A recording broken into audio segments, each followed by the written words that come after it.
morning everyone.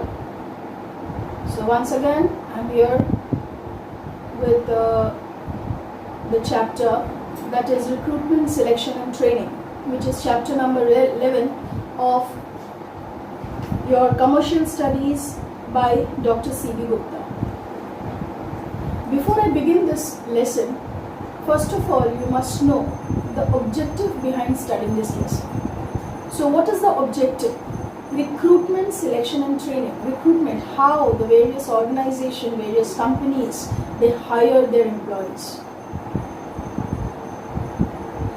They are being put to job on what all basis, how they are being hired by any organization, what are the different processes involved. You might have seen various advertisements related to recruitment in newspapers, then your magazine ads. So there the details of the, I will just in the upcoming classes I'll show you the sample of the recruitment advertisements, how it looks. So let's begin the lesson. What is recruitment? Recruitment is the process of searching for prospective employees, that is suitable employees for suitable post, based on the qualification, based on the knowledge, etc. So prospective employees and stimulating them to apply for the jobs in the organization. So this is the meaning of recruitment. In simple layman language, if I want to explain you. So what is recruitment? Recruitment is a process by which the employees are being hired in the organization. Now, there are certain elements of recruitment or the following activities which are involved in this process. First is from where we will hire the employees. That is identifying the source. Second is assessing the suitability of different sources and choosing most appropriate source. That means from appropriate or suitable employees chosen from appropriate source. Third is contacting the chosen sources and encouraging the prospective candidates to offer themselves for employment in the organization. That means third point says contacting the chosen resource. For this, every organization has a HR department, that is human resource department. The work of this department is to contact various employees for the required or the openings in the organization. Next topic is sources of recruitment. Basically, the sources of recruitment is divided into two categories, internal and external. So internal recruitment means filling up vacancies from within the organization by two methods, that is promotions and transfers. Now what is promotion? Promotion is the process in which the existing employees are being promoted to the higher levels.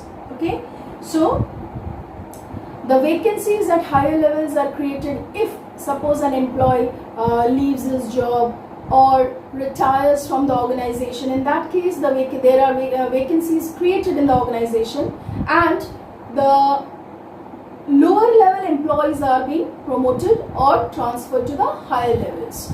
This method is known as promotion. Like in the book we have, when the present sales manager of the company retires. So I just told you now, in case of retirement or in case if an employee leaves the job. Okay. So the next level of employee, the lower level of employee is promoted to the higher level. So one of the branch managers may be promoted as the new sales manager. Promotion involves shifting in an employee to the higher post, carrying a higher status and more salary. So whenever the existing employee is promoted to the next higher level, naturally there will be increment in his salary, increase in his salary, and he will gain in higher salary. The advantage of internal recruitment is it helps to minimize labor turnover and absenteeism among the employees. People wait for promotion and the workforce is more satisfied because they know that the coming year or the next year we will be definitely getting some promotion or transfers. So they work, they give their 100% in the organization. So the third advantages of internal recruitment is it is the cheaper source of recruitment as the employee is not being hired from outside. It is from within the organization the employee is transferred or promoted. So the time and the cost is reduced. Fourth is candidates working in the organization do not require induction training because already the employee is trained working in different positions in the organization. They are already familiar with the organization and with the people working in it. Next, I move on to the disadvantages of internal recruitment. There may be inbreeding as fresh talents from outside they are not obtained. Internal candidates may not give a new outlook and fresh ideas to business. Second disadvantage is unsuitable candidates may be promoted to positions of higher responsibility. In case of an emergency, suppose the next higher position is vacant. In that case, like in hurry, what happens? Sometimes organization, if the decisions are not appropriate, then that unsuitable candidate is posted to the next higher level. Third disadvantage is the employees may become lethargic if they are sure of time-bound promotions. That means they will not put their efficiency or they will not show their efficiency because they know that after 2 years or after 1 year I will definitely get a promotion. There may be infighting among those who inspire for promotion within the organization. So there will be a cutthroat competition among different employees within the organization itself. Fourth is internal recruitment cannot be complete method in itself.